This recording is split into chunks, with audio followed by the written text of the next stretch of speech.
हम लिटरेसी और न्यूमरेसी के महत्व, उसकी इम्पोर्टेंस और एनईपी के अंतर्गत इसके मजबूत करने की रणनीतियों पर चर्चा कर रहे हैं। नमस्कार, स्वागत है आपका। मैं हूं आपके साथ Amrita Chaurasia. National education policy 2020 का एक प्रमुख लक्ष्य है फाउंडेशनल लिटरेसी और न्यूमरेसी। इसको मजबूत बनाना, इसको सुदृढ़ करना।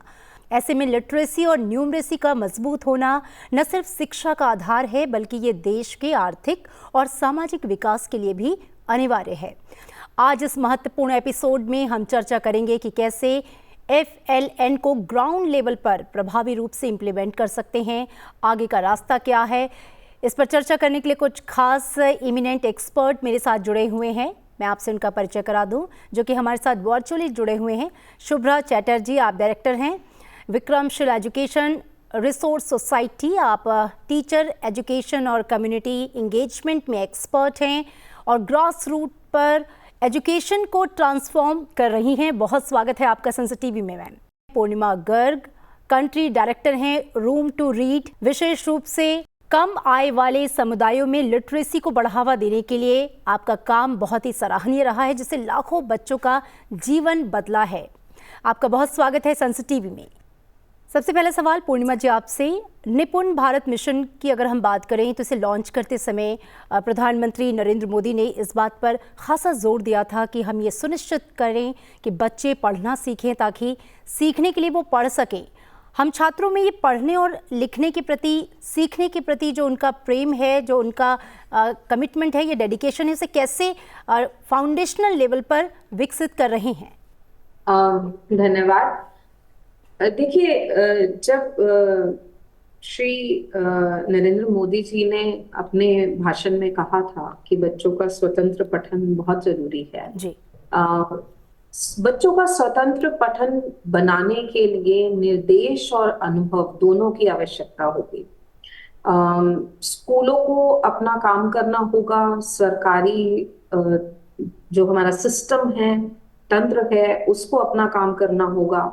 समुदाय इसमें एक बहुत बड़ा भागीदार, समुदाय को भी अपना काम करना होगा जी। अब इससे एक बात समझ आती है, अगर हम इन तीनों चीजों को जोड़ें, कि पढ़ने की आदत सभी स्तरों पर नए कई तरह के निरंतर जुड़ावों की दीर्घकालिकता का प्रभाव, और पठन अभियान भी यही बात करता है। जी। तो इसलिए ये बहुत जरूरी हो जाता है हम सबके लिए समझना कि बच्चे का स्वतंत्र पठन जो है वो एक बच्चे का कार्यभार नहीं है, वो एक समुदाय का, एक सिस्टम का, एक स्कूल का कार्यभार है। और जब तक ये तीनों आपस में नियंत्रित होके नहीं चलेंगे, बच्चा स्वतंत्र पठन नहीं कर पाएगा। जी। और पढ़ने की आदत विकसित करना एक सामाजिक मिशन है। जी। तो जिसके तहत जो है हम रूम टू रीड जैसी संस्था, विक्रमशिला जैसी संस्था और संस्थाएं जो FLN पे काम करती हैं, हम सब मिलकर स्कूल और बच्चों के साथ, शिक्षकों के साथ इस पे काम करते हैं। जो रूम टू रीड है, अब किस तरीके से आप लोग ग्राउंड लेवल पर ये सारी चीज़ें इम्प्लीमेंट कर रही हैं? क्या कुछ हर्डल्स भी हैं? इसको सुनिश्चित करना कि ये बुनियादी जो ज़रूरत है पढ़ने, लिखने और सीखने की क्षमता, वो कैसे बच्चों में विकसित की जाए? क्या होता है कि जब आप बच्चों के साथ काम करते हैं तो बच्चा एक बहुत छोटी यूनिट है जिसमें हम एक चेंज देखना चाहते हैं, बट एक्चुअल में चेंज जो हमें करने की जरूरत है वो हमारी क्लासरूम प्रैक्टिसेस को चेंज करने की जरूरत है। और जब आप NEP को देखते हैं और पढ़ते हैं, NEP भी इसी चीज की बात करता है। तो कहीं ना कहीं बच्चे को जो मिल रहा है, जो आउटपुट मिल रहा है, उसमें हम क्या इनपुट डाल के दे रहे हैं, ये बहुत इंपॉर्टेंट चीज है। तो वहां पे क्या होता है कि हम किस तरीके से एक बिहेवियर चेंज लेके आ पा रहे हैं, एक सोशल रिफॉर्म लेके आ पा रहे हैं, इन चीजों का समझना बहुत जरूरी है। और यही कुछ हर्डल्स होती हैं जिनके साथ हमें काम करने की जरूरत होती है। रूम टू रीड 12 राज्यों में काम करता है और हर राज्य की अपनी कुछ क्षमताएं हैं, कुछ स्ट्रेंथ्स हैं जिनके ऊपर आप काम कर सकते हैं। हमारे को बहुत सारा जो रिसोर्स है वो सेंट्रल लेवल से, एनसीईआरटी से भी मिलता है, जिसके साथ जुड़कर जो है शिक्षक, स्कूल, बच्चे सब सीख पाते हैं। पर जी हर्डल्स डिफरेंट लेवल पे होती हैं। बिहेवियर चेंज और सस्टेन्ड बिहेवियर चेंज जो है वो एक बहुत इंपॉर्टेंट एस्पेक्ट है, जिसके ऊपर काम करने की बहुत जरूरत होती है। तो जो परिवर्तन से हम चीज कायम रख सकते हैं, सस्टेन रख सकते हैं, जी वो उसे सबसे ज्यादा उसको प्रेरित करने की जरूरत है जी और उसे कम्युनिटी के साथ जोड़ने की जरूरत है। जी बिल्कुल, आपने बताया कि रूम टू रीड जो कि आपकी ऑर्गेनाइजेशन है वो किस तरीके से इस दिशा में काम कर रही है और आगे आप लोग की कोशिशें या फिर प्लानिंग्स और क्या हैं। सुब्रत चैटर्जी जी, आप डायरेक्टर हैं विक्रमशिला एजुकेशन रिसोर्सेज सोसाइटी की। मैं समझना चाहूँगी कि आप लोग किस तरीके से ग्राउंड लेवल पर काम कर रहे हैं, जो आप लोग की उपलब्धियाँ रही हैं उसे और बढ़ाने के लिए किस तरीके की कोशिशें की जा रही हैं। एक इंट्रोडक्शन आप अपने इस ऑर्गेनाइजेशन का हमें साझा कीजिए हमारे साथ, और साथ ही आगे की क्या कोई प्लानिंग है ताकि जो कोशिश है न्यूमरेसी की, लिटरेसी की, उसे सही तरीके से सही मायनों में इम्प्लीमेंट किया जाए। धन्यवाद अमृता जी। विक्रमशिला जो हमारी जो संस्था है ये अभी 11 राज्यों में काम कर रही है और हम काम अर्ली चाइल्डहुड एजुकेशन या पूर्व प्राथमिक शिक्षा और फाउंडेशनल लिटरेसी न्यूमरेसी दोनों के साथ करते हैं। और हमारी जो काम करने की जो पद्धति है, हम राज्य सरकारों के साथ जुड़कर काम करते हैं, क्योंकि जैसे पूर्णिमा जी भी बता रही थी कि अगर हमको बदलाव लाना है, हाँ, बदलाव तो हम एक बच्चे में भी लाना चाहते हैं, एक शिक्षक शिक्षिका में भी लाना चाहते हैं और पूरा जो सिस्टम है, तंत्र है, उसमें भी लाना चाहते हैं। तो अगर ये बदलाव हमको लाना चाहिए तो हमारी जैसी जो संस्थाएं हैं उनको सरकार के साथ मिलकर काम करना चाहिए। और खासकर जब से ये नई जो शिक्षा नीति हमारी आई है तो इसके बाद हमारे जैसे संस्थान जो पूर्व प्राथमिक शिक्षा पर बहुत इंटेंसिवली काम करते हैं, तो हमारे लिए एक बहुत अच्छा एक मौका मिला है। क्योंकि हम एक चीज मानते हैं कि ये जो पूर्व प्राथमिक शिक्षा को पूरा जो प्राइमरी के जो पहली 2 कक्षाएं हैं सबको एक साथ मिलाकर एक फाउंडेशनल लर्निंग एक स्टेज देखा ऐसे हिसाब से देखा गया है। तो ये बहुत जरूरी है, क्योंकि पूर्व प्राथमिक जो स्तर है, because being I am a pre primary educator, हमको लगता है कि ये इक्विटी के लिए या समानता के लिए बहुत इंपॉर्टेंट है। अगर हम आपको एक एग्जांपल देते हैं कि इस पर बहुत सारे रिसर्चेस हुए हैं कि ये जो लर्निंग आजकल हम लोग सबको एक लर्निंग क्राइसिस की बात करते हैं, बच्चे नहीं सीख रहे हैं, इसीलिए हमारा निपुण भारत मिशन भी हुआ है ये लक्ष्य लेकर कि 2027 तक सारे बच्चे अपने कक्षा 3 में जैसे पहुंचे उनको सबको अच्छी तरह से फाउंडेशनल लिटरेसी और न्यूमरेसी आ जाए। तो इसकी शुरुआत हमको प्री प्राइमरी से करना चाहिए। क्यों करना चाहिए, इसके बारे में हम थोड़ा सा एक उदाहरण देना चाहते हैं। कुछ ऐसे रिसर्च से निकला है कि देखिए, जो बच्चे पढ़े लिखे घर से आते हैं, जो घर में किताबें देखते हैं, so from middle class, from better socio economic classes, ऐसे जो बच्चे आते हैं तो वो एक अच्छा वोकैबुलरी लेकर आते हैं, वो कई हजार शब्दों के। और एक बच्चा जो निम्न ऐसे सोशियो इकोनॉमिक स्टेटस से आता है, उसके शायद शब्द भंडार कई जस्ट अ फ्यू 100 वर्ड्स के होते हैं। तो ये एक बड़ा जो वोकैबुलरी का गैप है, यह शुरुआत हो जाती है लर्निंग डिफिसिट की।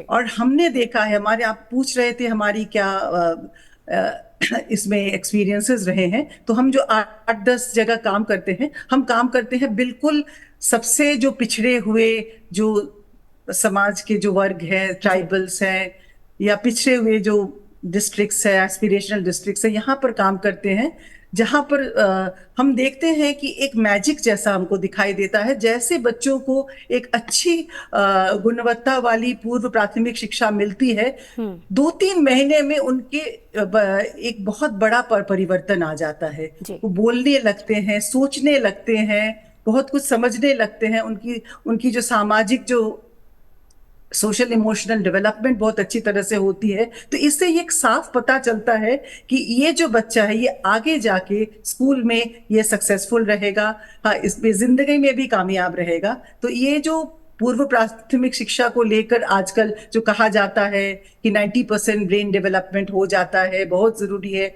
और हम वास्तव में जब काम करने जाते हैं तब हम देखते हैं कि सचमुच ये कितना जरूरी है। और अगर हम सच में ये लर्निंग क्राइसिस को एड्रेस करना चाहे, ये लर्निंग डेफिसिट जो है, लर्निंग गैप जो है, इसको हम एड्रेस करना चाहे तो हमको शुरू से एकदम 3 साल की बहुत अच्छी क्वालिटी की जो प्री प्राइमरी एजुकेशन देकर उसी से शुरू करना चाहिए। बिल्कुल, अर्ली चाइल्डहुड एजुकेशन आप मानती हैं कि लिटरेसी और न्यूमरेसी स्किल को मजबूत करने की नींव का काम करता है।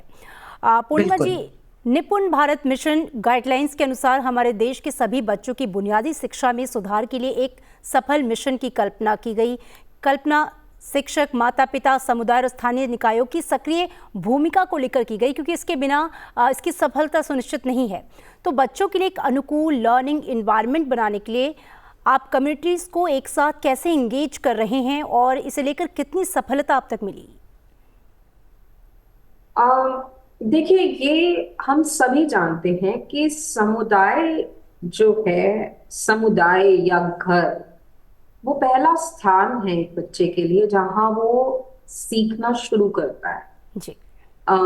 हमारी भारतीय संस्कृति में एकल परिवार संरचना होने के बावजूद एक समुदाय या एक बड़ी सहारणीय प्रणाली जो रहने वाली है, वो है हमारी मजबूत संस्कृति। तो अगर आप देखें कि घर, जिसको अगर हम एक यूनिट की तरह देखें और समुदाय अगर उसमें जोड़ दें, तो ये सबसे पहला स्थान है जहां पे एक बच्चा सीख रहा है स्कूल आने से पहले। और ये बात मैंने थोड़ा खुल के इसलिए बताई कि कई बारी हम स्कूल पे जोर बहुत ज्यादा देते हैं। जैसे कि अभी शुभ्रा दी बता रहे थे कि एक बच्चे के जो ब्रेन डेवलपमेंट है वो 90% बाय द एज ऑफ 8 हो जाता है जी।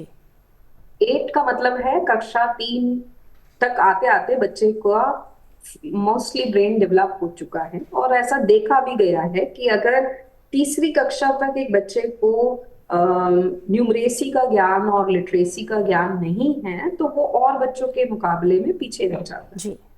तो हम वापस आते हैं कि घर और समुदाय जो है वो क्या एक रोल प्ले करता है। समुदाय के साथ, घर के साथ काम करना बहुत ज्यादा जरूरी है, क्योंकि वो एक पहला स्थान है जहां बच्चा ऑब्जर्व करके सीख रहा है, जहां बच्चा एक्सपोज हो रहा है डिफरेंट वोकैबुलरी से, डिफरेंट वर्ड से। बच्चा नहीं सीख के आ रहा कि मेरी माँ को माँ कहना है, वो माँ घर से ही सीख रहा है क्योंकि वो माँ उसे कह रही है कि मैं माँ, या आसपास के लोग उसे कह रहे हैं कि वो माँ है। और मैंने माँ शब्द इसलिए बोला क्योंकि हमने हमेशा से यही सुना है भारत में कि बच्चा पहला शब्द जनरली माँ बोलता है जी। तो इसलिए यदि हम घर पर ध्यान केंद्रित करें और तो हम देखते हैं कि माता पिता किस प्रकार की विशेष देखभाल और एक सहायक भूमिका निभाते हैं बच्चे के पूरी डेवलपमेंट में। इसी तरह की का अक्सर गांव के किसी बुजुर्ग या शिक्षक प्रेमी द्वारा निभाई जाती है। दूसरा, हमें स्कूल और समुदाय को जोड़ना बहुत जरूरी है, क्योंकि अगर आप स्कूल को और घर को अलग अलग रखेंगे, स्कूल को और कम्युनिटी को अगर अलग अलग रखेंगे, तो जब तक कम्युनिटी का एक ओनरशिप नहीं आता, जब तक एक सिस्टम एस्टैब्लिश नहीं होता जिसमें कि स्कूल एक औपचारिक शिक्षण जो है स्थान के रूप में जब तक काम नहीं करेगा, स्कूल एक अदरवाइज एक यूनिट बन जाएगी जहां पे कि सिर्फ आपको पढ़ाया जा रहा है और वहां काम खत्म हो रहा है। जब तक कम्युनिटी उसको ओन अप नहीं करेगी और एक एनवायरनमेंट बच्चे के लिए, जिसको हम इकोसिस्टम बोलते हैं, इकोसिस्टम जब तक बच्चे के लिए तैयार नहीं होगा और दोनों जुड़ के काम नहीं करेंगे, तब तक ये थोड़ा सा मुश्किल है। तो इसीलिए स्कूलों को एक्चुअली में अच्छी तरह से काम करने के लिए समुदाय का जुड़ना बहुत जरूरी है। जी। ताकि सुचारू कामकाज हो सके, बच्चे सीखने के स्तर को हासिल कर सके। अब अगर आप एक कुछ छोटे चीजें देखें, हमारे बहुत सारे प्रोग्राम्स चलते हैं स्कूलों के अंदर, तो आप देखेंगे जब भी कम्युनिटी का रोल होगा, जब कोई समुदाय का रोल होगा, जी। तो जो सीखने का स्तर है, जो एंगेजमेंट का स्तर है, जो लर्निंग स्तर है, वो हमेशा इंक्रीज होगा। मैं आपको एक एग्जाम्पल के तौर पे एक चीज बताती हूँ। रूम टू रीड पिछले 6 सालों से एक कैंपेन चलाता है, इंडिया गेट्स रीडिंग, जिसमें कि हम रीडिंग को लेके अवेयरनेस क्रिएट करते हैं, जी। और ये कम्युनिटी बेस्ड कैंपेन है। जी। अब होता क्या है, होम को जब तक आप एज अ लर्निंग स्पेस नहीं देखेंगे, सिर्फ स्कूल को अगर लर्निंग स्पेस देखेंगे, तो आप 2 यूनिट्स को सेपरेट कर देते हैं। बट जब आप होम को एज अ लर्निंग यूनिट देखते हैं, तब आप देखते हैं कि किस तरीके से जो पेरेंट्स हैं, जो अभिभावक हैं, उनका एंगेजमेंट जब बच्चे के साथ इंक्रीज होता है, तो बच्चे की लर्निंग बढ़ती है। और क्योंकि घर पहली सीखने का सबसे पहला स्थान है हमारे लिए सीखने का, जी। तो इसलिए घर, कम्युनिटी जो है, एक लार्जर रोल प्ले करता है। बिल्कुल, बिल्कुल। और जैसे ही बच्चा चलना सीखता है घर से बाहर, उसका घर कम्युनिटी होता है। तो जी। इसलिए कम्युनिटी का एक बहुत बड़ा रोल होता है, और इन कैंपेन्स के थ्रू हम बहुत कम्युनिटीज के साथ काम करते हैं। और ये हमारे डिफरेंट प्रोग्राम्स में देखा गया है कि जहां जहां कम्युनिटी शामिल हुई है, वहां वहां प्रोग्राम सक्सेसफुल हुए। बिल्कुल, ज़ाहिर तौर पे कम्युनिटी की जागरूकता बहुत इम्पॉर्टेंट रखती है इस पूरे चीज़ को आगे बढ़ाने के लिए। Shubhra ji, early childhood education पर फोकस करके भारत में लर्निंग डेफिसिट की जो समस्या है उसे कैसे एड्रेस किया जा सकता है, और आप लोग की जो कोशिशें रही हैं इस दिशा में, उसके जो पॉजिटिव आउटकम्स आए हैं वो किस तरह के आए हैं? देखिए, अर्ली चाइल्डहुड एजुकेशन हमारे जो देश में, हमारी जो ICDS सिस्टम है, हाँ, ये एक बहुत ही स्ट्रॉन्ग सिस्टम है। बहुत सारी संभावनाएं हैं। हालांकि अभी इसमें काफी सारी इम्प्रूवमेंट लानी पड़ेगी, लेकिन इस सिस्टम ने अर्ली चाइल्डहुड एजुकेशन को दूर दूर सभी जगह पर ले गया है। We have, I think, one of the best designed curriculums, best design systems in our country, जो हम एक्सेस दे रहे हैं अर्ली चाइल्डहुड एजुकेशन में। अब इसको मजबूत बनाने के काम में हम लगे हुए हैं जी। और कैसे ये जो अर्ली चाइल्डहुड, हर एक जो आंगनवाड़ी जो सेंटर्स है जहां पर अर्ली चाइल्डहुड एजुकेशन दी जाती है, इसको कैसे स्ट्रॉन्ग बनाया जाए। तो हम इसके लिए आंगनवाड़ी जो वर्कर है, इनकी ट्रेनिंग्स भी देते हैं। फिर किस तरह का वो माहौल बनाए जो एक बच्चे को जो सर्वांगीण जो उनकी विकास होती है, उनकी शिक्षा मिले। तो हम थोड़ा सा ठोस एग्जाम्पल देना चाहते हैं कि आप, क्योंकि आपका प्रश्न था कि अर्ली चाइल्डहुड एजुकेशन ये एजुकेशन डेफिसिट को कैसे एड्रेस करती है, तो मैं थोड़ा थोड़ा एग्जाम्पल दूंगी। एक देखते हैं कि एक मैथ्स एक एरिया है, बच्चे बहुत डरते हैं। हाँ, एक मैथ्स का फियर, मैथ्स का फोबिया एक सुनते रहते हैं। क्यों ऐसा है? क्योंकि मैथ्स जैसे हमारे स्कूल्स में सिखाई जाती है, वो बहुत एब्स्ट्रैक्ट, एक इसको ऐसे करो, इसको ऐसे करो, ये नियम है। तो बच्चा कभी वो समझ नहीं पाता है कि ये उसके जिंदगी से कैसे जुड़ा हुआ है। तो जब अर्ली चाइल्डहुड एजुकेशन में क्या होता है, हम बच्चों को तो ऐसे कुछ फॉर्मल पढ़ाई नहीं होती है। यहाँ पर हम क ख ग घ 1 2 3 4 ये सब नहीं सिखाते हैं। ये सिखाने का जगह ही नहीं है। ये सिर्फ एक खेलने का स्पेस है जहां पर बच्चों के पास बहुत सारी खेलने की सामग्री होती है, और उसको देकर वो मैथ्स के जो बहुत कॉन्सेप्ट्स होते हैं, like counting, grouping, comparing, estimating, ये जो एब्स्ट्रैक्ट कॉन्सेप्ट्स है, बस खेल खेल से ये सब करना शुरू कर देते हैं। तो इस तरह से और एक चीज बोलते हैं, एक अर्ली चाइल्डहुड एजुकेशन में, जैसे पूर्णिमा जी लिटरेसी डेवलपमेंट की बात बोल रही थी, तो सॉन्ग्स एंड राइम्स, गाना एक बहुत अहम भूमिका रहती है। तो इसमें सॉन्ग्स एंड राइम्स से क्या बच्चों की जो होती है, जो हम थोड़े देर पहले मैं बोल रही थी ना, वो वोकैबुलरी डेफिसिट, वर्ड डेफिसिट जो गैप लेके आते हैं, तो बहुत फास्ट वो नए वर्ड्स सीखते हैं, नए लैंग्वेज स्ट्रक्चर सीखते हैं, फिर पैटर्न्स देखते हैं, साउंड्स, ध्वनिया को समझने लगते हैं, राइमिंग वर्ड्स। तो ये सब जो फोनेमिक अवेयरनेस जिसको बोलते हैं, उनकी अपने आप खेल खेल में बहुत आसानी से बन जाती है, जो आगे जाके उनके रीडिंग में, उनके लिटरेसी डेवलपमेंट में बहुत ज्यादा फायदेमंद होती है। तो जी। इस तरह से हम लोग देखे हुए हैं कि जहां पर अच्छे क्वालिटी का हम लोग अर्ली चाइल्डहुड एजुकेशन को हम दिखा पाए हैं, मॉडल्स बना पाए हैं, तो तुरंत जो है कि माता पिताओं में भी एक दूसरे तरह का एक आग्रह मिलता है। वो आते हैं, वो समझने की कोशिश करते हैं, तो फिर हम उनको समझाते हैं कि देखिए इसमें खास कुछ नहीं है, आपके घर में जो घरेलू जो सामान है, आप जो सब्जियां बाजार से लाते हैं या कपड़े जो आप धोते हैं, जो तय करते हैं, इसी सारे में ये सब मैथमेटिकल कॉन्सेप्ट्स भी है। तो जी। ये जब आप समझ जाते हैं तो अभिभावक में भी एक बहुत अच्छा सा ये हम तो एक जगह नहीं, कई सारे राज्यों में इसका एक सुफल हमको देखने को मिला है। बिल्कुल, हमें अपनी रोज़मर्रा की ज़िंदगी से किस तरीके से लर्न करना है, ये बच्चों को सिखाना है। जी।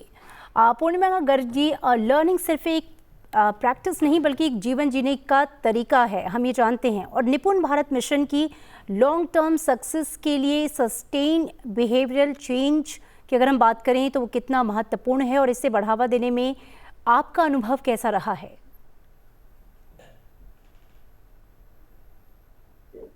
ये जो आपने अब लास्ट में बात कही है, ये सबसे इम्पोर्टेंट है। तो जी। कोई भी बदलाव, चाहे रूम टू रीड कर रहा हो या विक्रमशिला कर रहा हो, हम किसी भी बदलाव को सस्टेन तभी कर सकते हैं अगर हम बिहेवियर चेंज कर पाए, अगर हम क्लासरूम प्रैक्टिसेस को चेंज कर पाए, जी। लर्निंग आउटकम तभी हमारे इंक्रीज होंगे। और एक क्या है कि it must be build in intrinsic motivation. So ये मैं एक जरूर बोलना चाहूंगी। और हमारे अनुभव में क्या है कि जब आप शिक्षक के साथ काम करते हैं, शिक्षक के साथ आप उसके चैलेंजेस को, उसके डाइवर्स कॉन्टेक्स्ट को समझना चाहते हैं, क्योंकि भारत एक ऐसा देश है कि जहां पे कोस कोस पे बदले पानी जी। और कोस कोस पे बदले वानी। तो दो स्कूल एक ही ब्लॉक में होके दोनों का संदर्भ डिफरेंट हो सकता है, हर टीचर का एक कॉन्टेक्स्ट डिफरेंट हो सकता है, उसकी सेटिंग डाइवर्स होती है। कुछ क्लासरूम्स हमारे मल्टी ग्रेड क्लासरूम्स होते हैं, कुछ क्लासरूम्स हमारे मल्टीलिंगुअल क्लासरूम्स होते हैं जहां पे एक से ज्यादा भाषाएं बोली जाती हैं। कुछ क्लासरूम्स वन टीचर क्लासरूम होते हैं।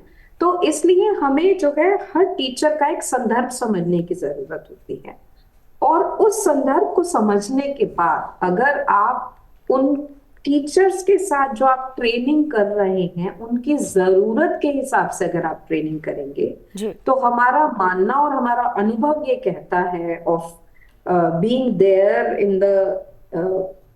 in the country for more than 20 years now, to say कि अगर आप एक contextualized need based training जो है टीचर के साथ काम करते हैं, क्लस्टर मीटिंग्स रेगुलरली करते हैं, सपोर्टिव सुपरविजन अगर आप रेगुलरली करते हैं, तो आप जो है टीचर को एम्पावर करते हैं ताकि वो अपना कंटेंट खुद क्रिएट कर सके। सो आई थिंक बिहेवियर चेंज जो है वो सबसे इम्पोर्टेंट एस्पेक्ट है किसी भी रिफॉर्म को लाने के लिए। बिल्कुल। और हमारे इस रिफॉर्म में टीचर जो है वो एक बहुत बड़ा भागीदार है।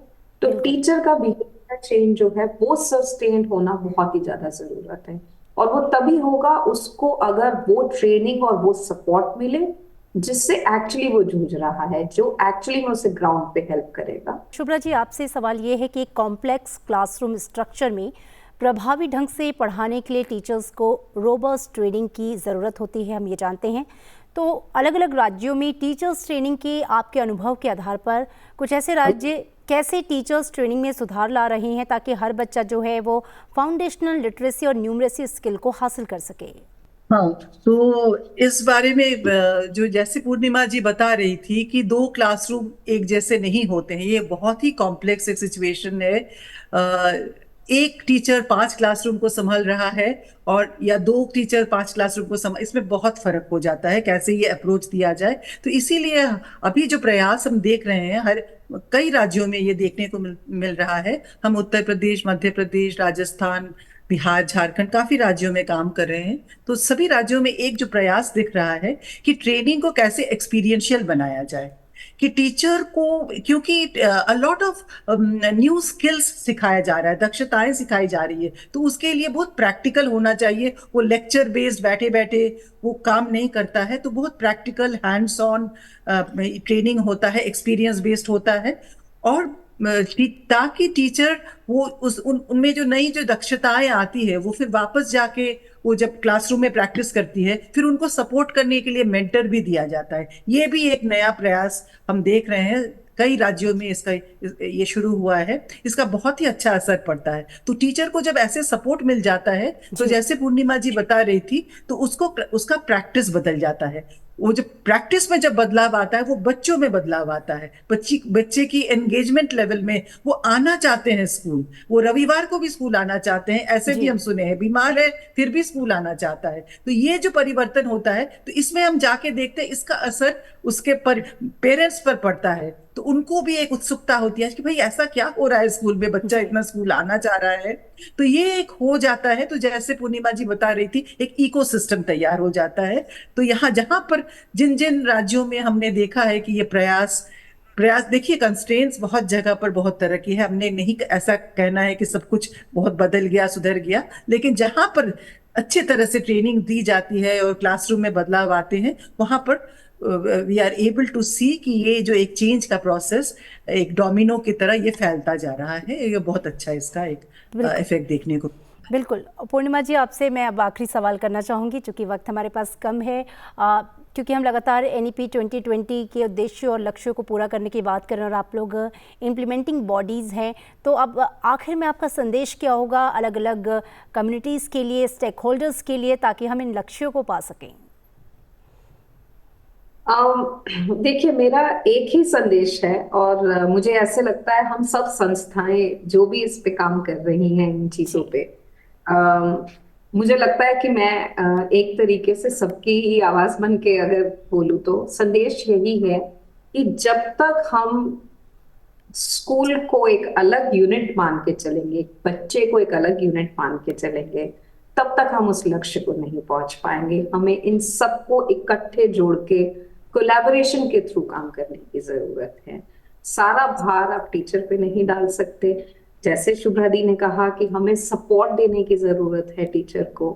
बच्चे के क्लासरूम में क्या प्रैक्टिसेस चेंज लाने की जरूरत है, उनको क्या रिसोर्सेस की जरूरत है। तो जब तक सारी सिविल सोसाइटी ऑर्गेनाइजेशंस इकट्ठे मिलके काम करें, सरकार के साथ काम करें, जैसे कि हम सब राज्य शिक्षक संस्थान के साथ काम करते हैं, उस तरीके से काम करें। निपुण भारत एक ऐसा लक्ष्य है जो हम जरूर पाए। जी, बहुत शुक्रिया हमसे बातचीत करने के लिए पूर्णिमा जी आपका, और शुभ्रा जी आपका, संसद टीवी में अपना वक्त देने के लिए और इस महत्वपूर्ण चर्चा पर बात करने के लिए, ताकि हर हिस्सेदार जो है वो अपनी हिस्सेदारी समझे, ताकि जो सपना है, जो लक्ष्य है विकसित भारत का, शिक्षित भारत का, हर बच्चे को शिक्षित बनाने का, और ये शुरुआत फाउंडेशन लेवल से ही कैसे हो, इस जिम्मेदारी का एहसास कराने का। आप सभी का बहुत शुक्रिया बातचीत करने के लिए। इस कार्यक्रम को आप संसद टीवी के YouTube चैनल पर भी देख सकते हैं। हमें दीजिए इजाज़त, नमस्कार।